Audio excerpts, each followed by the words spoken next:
Update. Husband was killed in a car crash and left us in debt. Original post. Forgive me if this is a little disjointed. I'm still reeling from trying to wrap my head around my current situation. My husband passed away very suddenly recently, and in the week since his passing, I have discovered that he was keeping huge secrets from me. In going through our financial information, I have discovered multiple credit cards in his, mine, and the kids' names that are at a maximum balance. 2 sets of loan papers from different banks for over $20,000. Paperwork that says our mortgage is 4 months behind, and a ton of other things that I can barely make sense of. From what I can tell, his business hasn't been making any actual money in over a year, and our savings accounts are drained. There is evidence that he has been using some gambling website and has lost thousands and thousands of dollars. I've been a stay-at-home mom for our entire marriage, and he owned his own business, so he handled everything with the money. I have no idea how to deal with any of this or what to do. I know I need a lawyer, but our accounts are pretty much empty, and I'm at a total loss over what to do. Are there any free legal options I can look into? I have tried to call a bunch of lawyers that all of them have said they won't give out any advice or counsel over the phone. Am I liable for all this debt even though I didn't consent to my name, and certainly not my kids' names, being used to open credit cards? I feel like an idiot for being this uninformed, but I'm completely unprepared to deal with this, and I'm terrified we are going to lose our house and worse.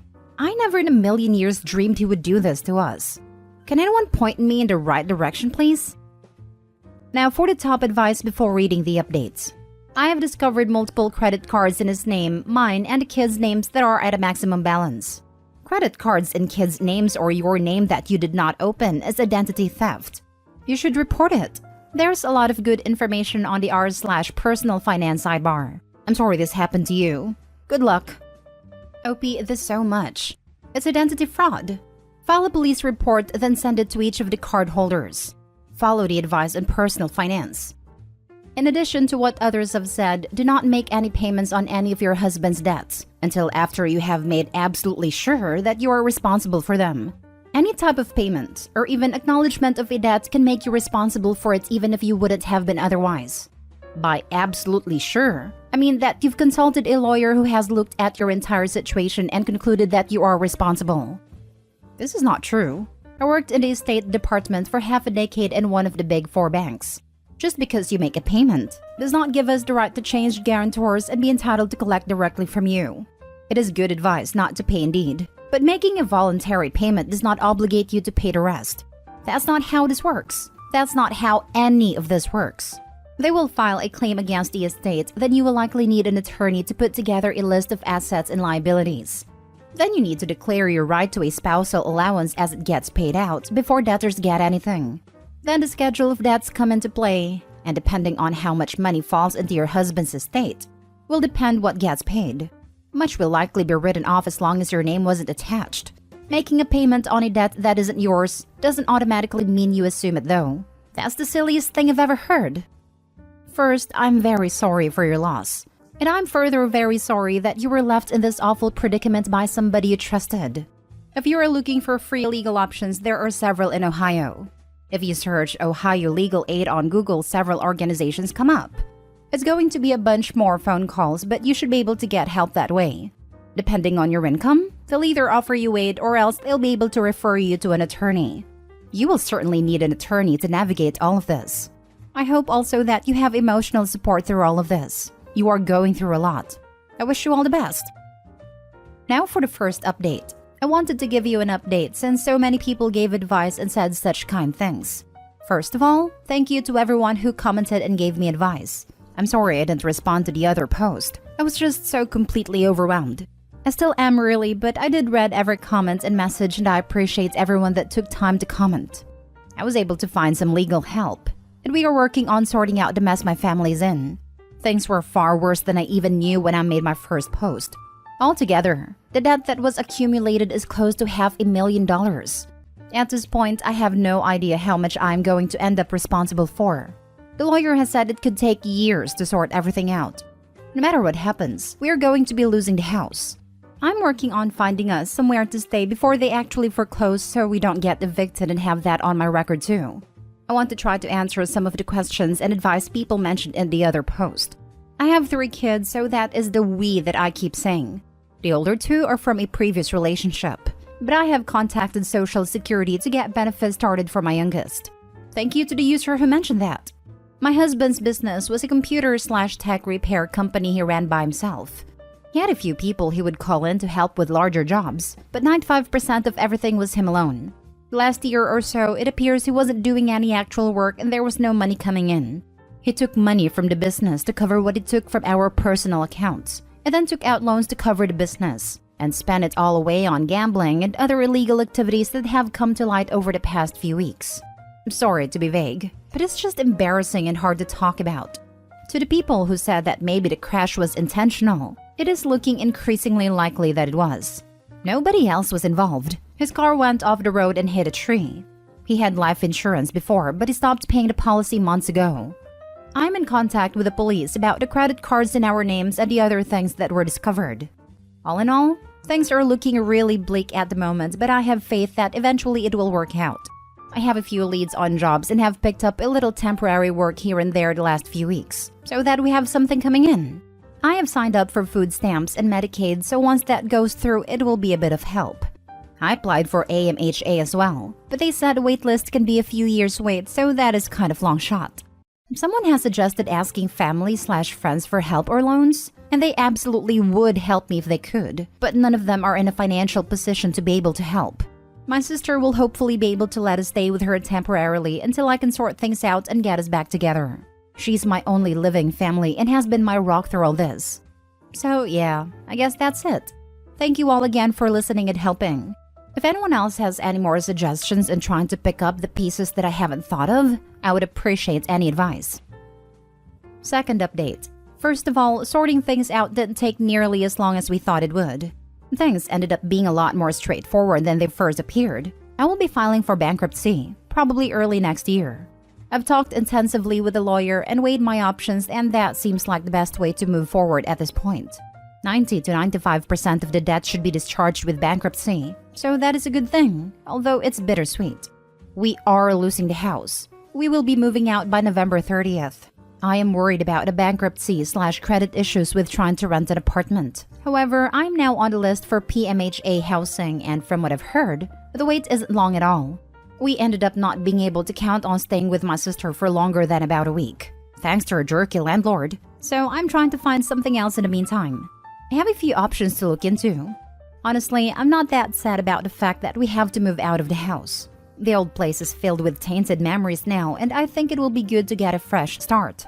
I've been assured by the police and my lawyer that because of the criminal nature of opening the accounts in the kids' names, we should be able to get their credit cleared. That one might be a long road, but we'll get through that too. My applications for Medicaid and food stamps came through, so that is some definite stress off my shoulders. I made the girls and myself an appointment at a family counselor, which we will be going to next week. The lady at PMHA Housing was very reassuring and very sweet about my situation, and she made it sound like I was pretty much a shoo-in as soon as a place opened up. Last but not least, I listened to the many Redditors that told me to make a post over r/Santa's Little Helpers to inquire about help with Christmas for the girls.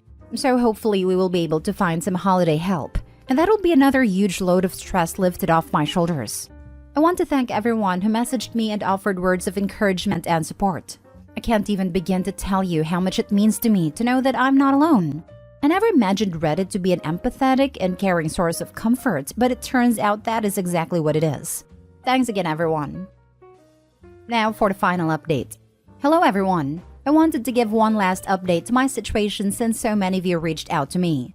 This has been a whirlwind few weeks. A lot of change, a lot of stress, and a lot of hard work. As difficult as all this has been, and will still be to go through, I am feeling more positive than I have in months. The legal issues are being dealt with as best they can for the moment, and we are looking at filing bankruptcy early next year.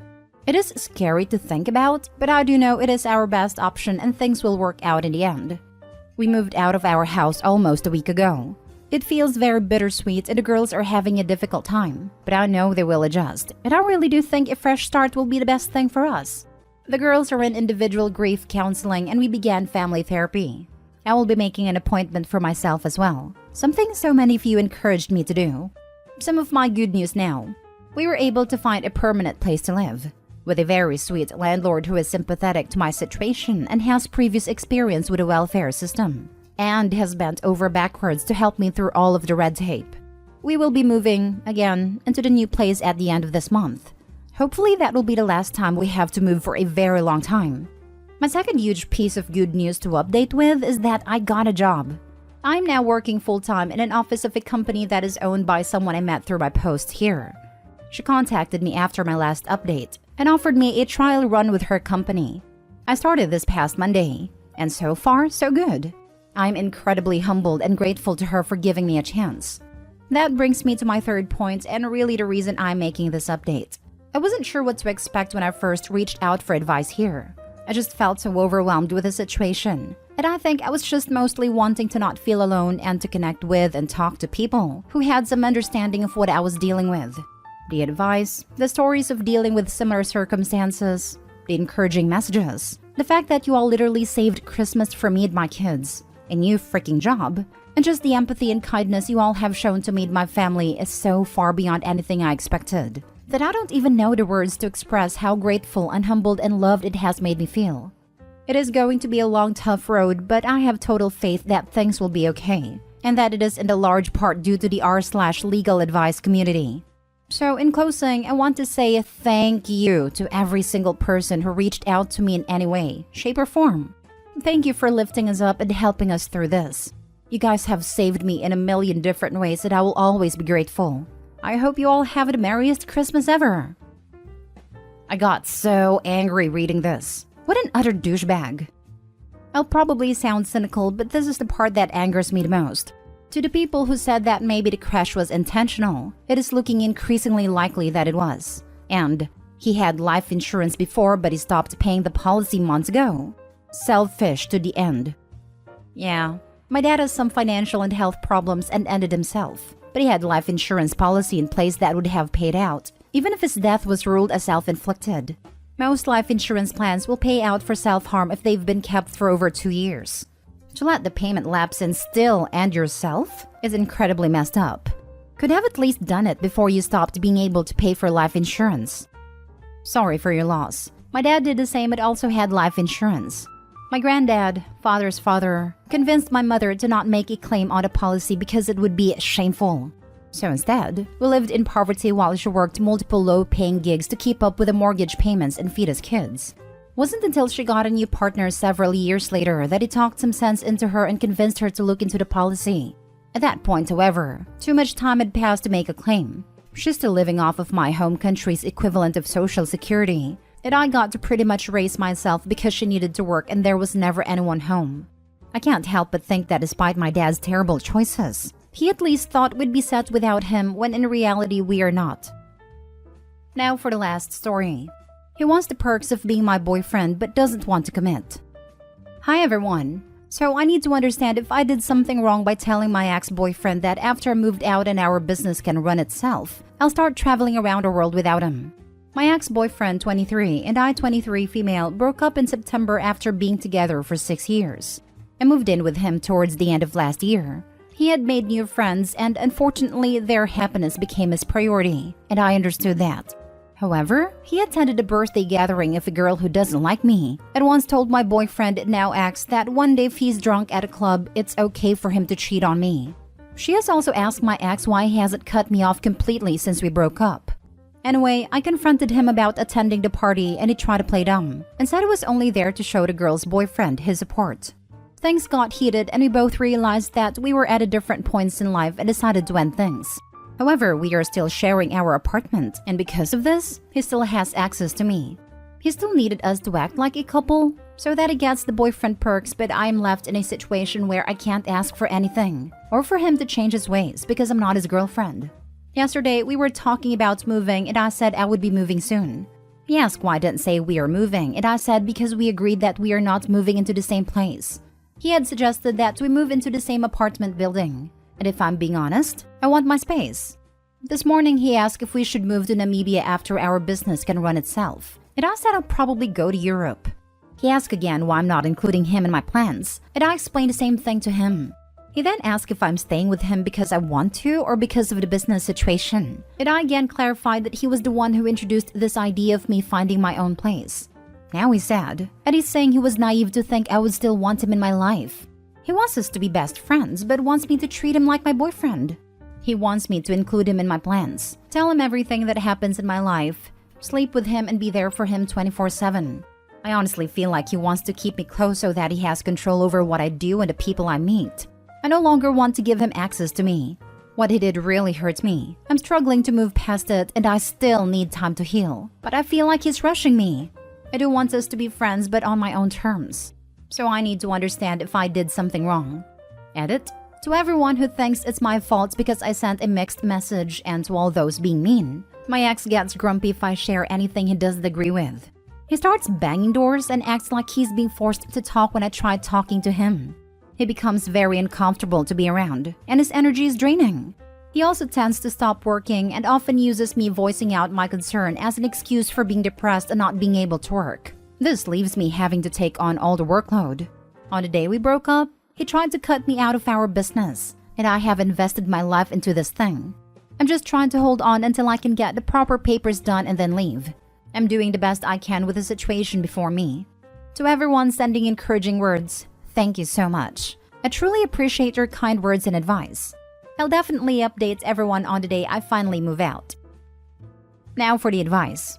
Remind him that friends don't just sleep together or plan to spend the rest of their lives living together. That's weird as heck. Once you move out, seems like this problem also basically disappears. So that's a good idea. The only thing you did wrong was not moving out immediately and cutting contact. It's possible to be friends once the emotions of the breakup wash over. Currently, it seems your ex hasn't really grasped what breaking up really means. Show him.